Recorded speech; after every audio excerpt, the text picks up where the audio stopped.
My colleagues and I have constructed our own nuclear device and placed it on board this ship. If the detonators are not delivered by 4:30 tomorrow afternoon, or if our exit from the harbor is blocked in any way, the device on board the ship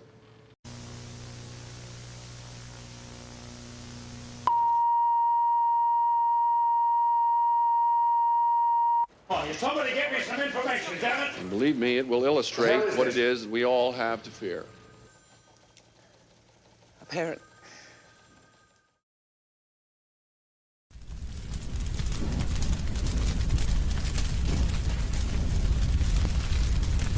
We interrupt this program because of the local emergency. Important information will follow.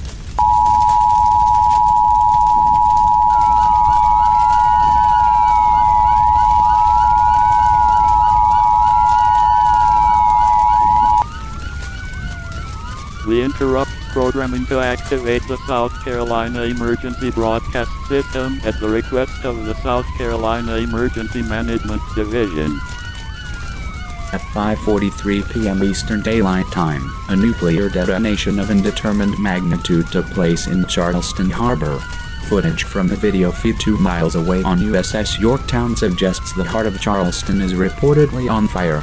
It is far too late to seek any shelter. To all surviving residents of Charleston, leave the city as soon as possible and seek immediate medical attention. To stay in the city of Charleston is to put your life in extreme danger. If you are unable to evacuate, put as many walls between you and the outside world as possible to provide maximum protection from the ensuing effects of the explosion, including fallout. Fallout is a byproduct of nuclear explosions. Prolonged exposure to fallout can result in death from radiation sickness. Do whatever you can to protect yourself. Leave Charleston immediately. It is not safe to remain here. Stand by for a message from your local broadcaster. WCBD-TV will continue to serve the Charleston area for as long as conditions permit. Please start the process of evacuating if you haven't already. We will now show live footage from the White House briefing room. Stand by.